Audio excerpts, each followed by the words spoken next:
Hey guys, in this video, we are going to show you how to unlock Moon Blossom Showcase for free in Grow a Garden. To unlock the Moon Blossom Showcase for free in Grow a Garden, you have two different options. The first is the straightforward way you can buy the pack directly from the store if you don't mind spending. But if you'd rather save your money, there's a free way to get it too. Just wait for the Moonlit event to show up in the game.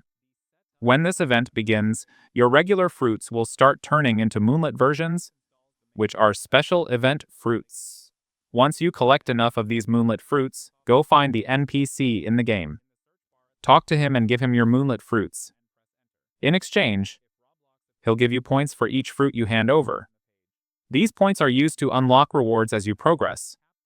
For example, when you reach 20 points, you'll earn a free seed pack, and collecting even more points can get you extra seed packs and other goodies. So, keep playing during the Moonlit event, gather as many Moonlit fruits as you can, trade them with the NPC, and stack up points. With enough effort, you'll unlock the Moon Blossom Showcase completely free. No spending needed, just a bit of patience and farming. Thank you guys so much for watching. I hope you got some value. See you in the next one.